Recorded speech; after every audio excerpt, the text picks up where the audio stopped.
আকাশবাণী আগরতলা। নমস্কার শ্রোতা বন্ধু, আপনাদের স্বাগত জানাচ্ছি আমাদের জেলায় জেলায় অনুষ্ঠানের আরও এক পর্বে। শ্রোতা বন্ধু, স্বামী বিবেকানন্দ বলেছিলেন, মানুষের অন্তর্নিহিত পূর্ণতার বিকাশ সাধনের নাম হল শিক্ষা। বিশ্বকবি রবীন্দ্রনাথ ঠাকুর শিক্ষাকে আলোকোজ্জ্বল ট্রেনের সাথে তুলনা করেছিলেন। রবীন্দ্রনাথের ভাষায় শিক্ষা জিনিসটা তো জীবনের সঙ্গে সংহতিহীন একটি কৃত্রিম জিনিস নহে। আমরা কি হইব এবং আমরা কি শিখিব, এই দুই কথা একেবারে গায়ে গায়ে সংলগ্ন। আসলে শিক্ষা হলো এক জীবনব্যাপী প্রক্রিয়া, যার মধ্য দিয়ে শিক্ষার্থীর সর্বাঙ্গীন বিকাশ সুষ্ঠুভাবে সম্পন্ন হয়ে থাকে। সভ্যতার জন্মলগ্ন থেকে শুরু করে আধুনিক কাল পর্যন্ত শিক্ষার প্রভাব পরিলক্ষিত হয়। শিক্ষা ব্যতীত সমাজ ব্যবস্থা অচল এবং অসার। তাই যুগ যুগ ধরে সমাজে শিক্ষার প্রতি বিশেষ গুরুত্ব আরোপ করা হয়েছে, কারণ শিক্ষা হল জাতির উন্নতির একমাত্র হাতিয়ার। মানব জীবনে শিক্ষা হচ্ছে একটি গুরুত্বপূর্ণ বিষয়, কারণ শিক্ষার মাধ্যমে ব্যক্তির সর্বাঙ্গীন বিকাশ সাধিত হয়। আর শিক্ষার সাথে ওতপ্রোতভাবে যুক্ত শিক্ষাগত মূল্যায়ন শব্দ দুটি। আমাদের দেশে এই মূল্যায়ন পর্ব হচ্ছে পরোক্ষ রাষ্ট্রীয় সর্বেক্ষণ। চলুন এই নিয়ে একটি প্রতিবেদন আমরা শুনি আমাদের ঊনকোটি জেলার প্রতিনিধি অনুপম ভট্টাচার্যের পাঠানো প্রতিবেদনের মধ্য দিয়ে। জাতীয় শিক্ষা গবেষণা ও প্রশিক্ষণ পরিষদ বা NCERT আগামী 4 ডিসেম্বর গোটা দেশেই শিক্ষা মূল্যায়নের লক্ষ্যে পরোক্ষ রাষ্ট্রীয় সর্বেক্ষণ শিরোনামে সমীক্ষা করার সময়সূচি নির্দিষ্ট করেছেন। এটি আগে ন্যাশনাল অ্যাচিভমেন্ট সার্ভে নামে পরিচিত ছিল। পরোক্ষ রাষ্ট্রীয় সর্বেক্ষণ 2024-এর মাধ্যমে তৃতীয়, ষষ্ঠ ও নবম শ্রেণীতে পাঠরত ছাত্রছাত্রীদের ভাষা, গণিত, বিজ্ঞান এবং সামাজিক বিজ্ঞানের মূল্যায়ন করা হবে। গোটা দেশের সঙ্গে ঊনকোটি জেলাতেও আসন্ন পরোক্ষ রাষ্ট্রীয় সর্বেক্ষণ প্রক্রিয়া সফল করতে জোর প্রস্তুতি পর্ব চলছে। এ বিষয়ে ঊনকোটি জেলার জেলা শিক্ষা আধিকারিক প্রশান্ত কিলিকদার জানান, জেলার 63টি বিদ্যালয়ে এই প্রক্রিয়া অনুষ্ঠিত হবে। তিনি বলেন, নমস্কার। পরোক্ষ রাষ্ট্রীয় সর্বেক্ষণ 2024, আগে যেটার নাম ছিল ন্যাশনাল অ্যাচিভমেন্ট সার্ভে, এটা সারা দেশের সিলেক্টেড স্কুলের তৃতীয়, ষষ্ঠ এবং নবম শ্রেণীর ছাত্রছাত্রীদের মধ্যে সার্ভে করা হবে। সার্ভের উদ্দেশ্য যাতে তাদের পঠন পাঠনের মান নির্ধারণ করা। আগামী ডিসেম্বর মাসের 4 তারিখ সারা দেশের সঙ্গে আমাদের জেলাতেও এই সার্ভে হবে। আমাদের জেলায় 63টি বিদ্যালয় এবং মোট 93টি ক্লাসের ছাত্রছাত্রীদের এই টেস্ট নেওয়া হবে। তো টেস্ট নেবেন তারা বিএড কলেজ, কুমারঘাট এবং ডায়েট কৈলাসহরের যারা ট্রেনি আছেন তাদেরকে বলা হচ্ছে এফআই, তারা এই সার্ভেটা করবেন এবং অবজারভার হিসাবে থাকবেন ঊনকোটি জেলার বিভিন্ন সিবিএসসি স্কুলের শিক্ষক শিক্ষিকারা। তো সিবিএসসি স্কুলের শিক্ষক শিক্ষিকাদের প্রশিক্ষণ দিচ্ছেন district level coordinator CBSE Navodaya বিদ্যালয়ের প্রিন্সিপাল মহোদয়, এবং যারা এফআই হিসাবে কাজ করবেন তাদের প্রশিক্ষণ আমাদের জেলা শিক্ষা দপ্তরের পক্ষ থেকে দেওয়া হচ্ছে। আমরা আশা করছি যে এই সার্ভের কাজটা আগামী 4 ডিসেম্বর আমরা সুন্দরভাবে সম্পন্ন করব। ঊনকোটি জেলা থেকে আমি অনুপম ভট্টাচার্য, আকাশবাণী আগরতলা আঞ্চলিক সংবাদ সেবা বিভাগ। শ্রোতা বন্ধু, বাংলায় একটি প্রবাদ আছে, 10-এর লাঠি 1-এর বোঝা। অর্থাৎ কোনো কাজ একার পক্ষে করা কঠিন, কিন্তু 10 জনের পক্ষে খুবই সহজ। এই ধারণা থেকেই সমবায়ের জন্ম। সাধারণ অর্থে সমাজের নিম্ন এবং মধ্যবিত্ত শ্রেণীর লোকজন নিজেদের কল্যাণের লক্ষ্যে স্বেচ্ছায় অনুপ্রাণিত হয়ে গড়ে তোলা হয় সমবায় সমিতি। গোটা দেশ ও রাজ্যের পাশাপাশি গোমতী জেলাতেও 71তম অখিল ভারত সমবায় সপ্তাহ উদযাপিত হচ্ছে। এই নিয়েই চলুন তাহলে একটি প্রতিবেদন আমরা শুনি আমাদের গোমতী জেলার প্রতিনিধি শ্যামসুন্দর দত্তের কাছ থেকে। সারা দেশে 71তম অখিল ভারত সমবায় সপ্তাহ উদযাপন হচ্ছে। এই বছরের মূল ভাবনা হচ্ছে বিকশিত ভারত নির্মাণে সমবায়ের ভূমিকা।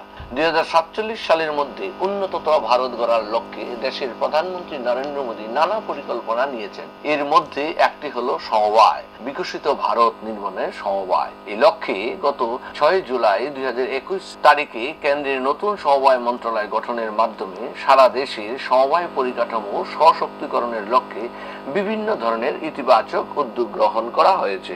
সমবায় সমিতিগুলি আর্থসামাজিক মানোন্নয়নের জন্য ভারত সরকারের সমবায় মন্ত্রণালয় এখন পর্যন্ত 54টি উদ্যোগ গ্রহণ করেছে। আমাদের রাজ্যের সকল অংশের জনগণকে সমবায় আন্দোলনে সামিল করে শহর ও গ্রামের মানুষের আর্থিক, সামাজিক ও সাংস্কৃতিক মানোন্নয়ন করা, পাশাপাশি গ্রামীণ শিল্পকে বিকশিত করে স্বরোজগারের পথ সুগম করা এবং কর্মসংস্থানের সূত্র সৃষ্টি করা। এছাড়া গ্রামীণ এলাকায় কৃষিকাজ, মৎস্য, দুগ্ধ উৎপাদনের সঙ্গে যুক্ত জনগণের আয় উপার্জন বৃদ্ধিতে সহায়তা করা ত্রিপুরা রাজ্যের সমবায় দপ্তরের অন্যতম লক্ষ্য। মূলত কৃষকদের ও গ্রামীণ শিল্পগুলিকে উৎসাহিত করা ও সকলকে সমবায়মুখী করে তোলার জন্য প্রতি বছর এই বিশেষ সময় পালন করা হয় সমবায় সপ্তাহ।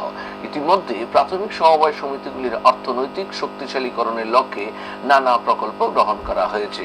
একদিকে যেমন প্যাক্স বহুমুখীকরণের জন্য মডেল উপবিধি তৈরি করে কম্পিউটারাইজেশনের মাধ্যমে প্যাক্স শক্তিশালীকরণ, প্রতিটি পঞ্চায়েত গ্রামে বহুমুখী প্যাক্স, দুগ্ধ, মৎস্য সমবায় সমিতি প্রতিষ্ঠা করা, সমবায় ক্ষেত্রে বিশ্বের সর্ববৃহত্তম বিকেন্দ্রীভূত শস্য সংরক্ষণ কেন্দ্র গঠন করা, প্যাক্সের মাধ্যমে ই পরিষেবা আরো ভালোভাবে প্রদানের জন্য সাধারণ পরিষেবা কেন্দ্র চালু করা, প্যাক্স কর্তৃক নতুন কৃষক উৎপাদন সংস্থা অর্থাৎ এফপিও গঠন, এলপিইউ ডিস্ট্রিবিউশনের জন্য প্যাক্সের যোগ্যতা অর্জন করা, প্যাক্স দ্বারা পরিচালিত বাল্কভুক্ত পেট্রোল পাম্পকে খুচরো বিক্রয় কেন্দ্র হিসেবে রূপান্তরিত করার অনুমতি প্রদান করা, নতুন পেট্রোল ও ডিজেল পাম্প ডিলারশিপের জন্য প্যাক্সকে অগ্রাধিকার দেওয়া, গ্রামীণ স্তরে জেনেরিক ঔষধ সরবরাহের জন্য প্যাক্সকে জন ঔষধি কেন্দ্র হিসেবে গঠন করা, সার বিতরণ কেন্দ্র হিসেবে প্যাক্সকে অগ্রাধিকার দেওয়া, প্রধানমন্ত্রী কিষাণ সমৃদ্ধি কেন্দ্র হিসেবে প্যাক্সকে উন্নতিকরণ, নাবার্ডের মাইক্রো এটিএম থেকে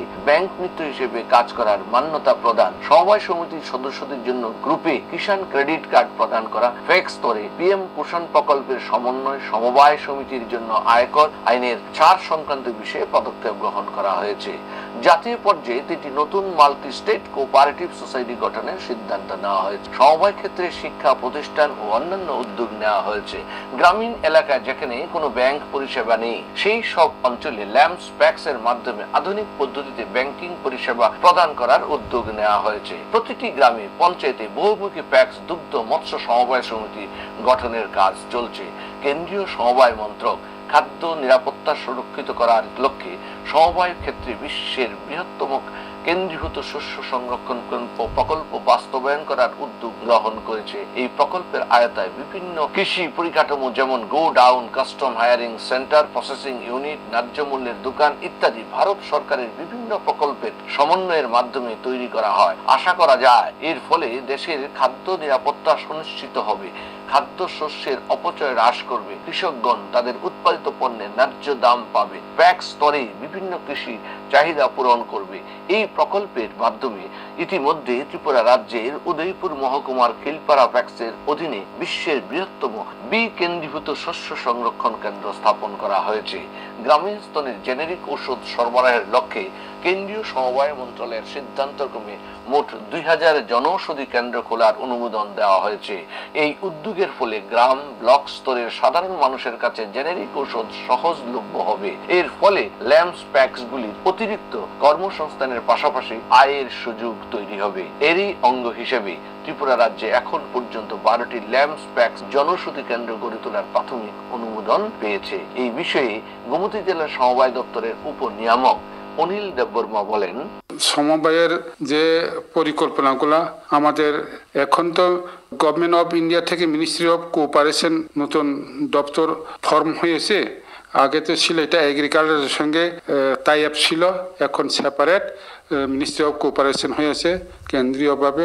তো সেই আমাদের রাজ্যে তো ছিলই ডিপার্টমেন্ট অফ কোঅপারেশন দপ্তর। তো আমাদের যে পরিকল্পনা, এই যে ল্যাম্পস প্যাক্সগুলোকে আমরা কম্পিউটারাইজেশনের মাধ্যমে ডে ইন ওয়ার্ক করানোর চেষ্টা চলছে এবং প্রত্যেক ল্যাম্পস প্যাক্সগুলোর মাধ্যমে আমরা বিভিন্ন সিএসসি, তারপরে প্রাইম মিনিস্টার কিষাণ সমৃদ্ধি কেন্দ্র, তারপরে জনৌষধি বিক্রয় কেন্দ্র, এইগুলা ল্যাম্পস্পেক্সের মাধ্যমে যাতে সাধারণ মানুষের কাছে নিয়ে যেতে পারি, এই প্রক্রিয়াগুলো এখন আমাদের জারি আছে।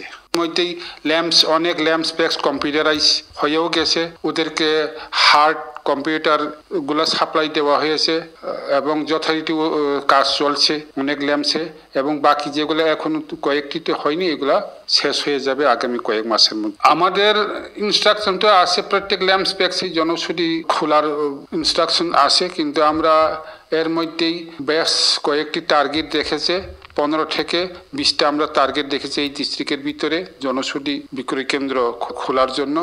আমরা চেষ্টা চালাচ্ছি যতটুকু পারা যায় তাড়াতাড়ি এইগুলাকে চালু করে দেওয়ার জন্য। বিভিন্ন সময় সমিতির মাধ্যমে প্রান্তিক কৃষকদের কাছে সার যাতে ন্যায্য দামে পৌঁছে দিতে পারি সেই লক্ষ্যে সার বিক্রয় কেন্দ্র খোলারও আমাদের চেষ্টা চলছে, এবং বেশ কয়েকটা ল্যাম্পস্পেক্স ইতিমধ্যেই হয়তো চালু হয়ে গেছে, এবং এটা নিয়ে আমাদের ফেস ওয়াইজ ট্রেনিং এর ব্যবস্থা করছে।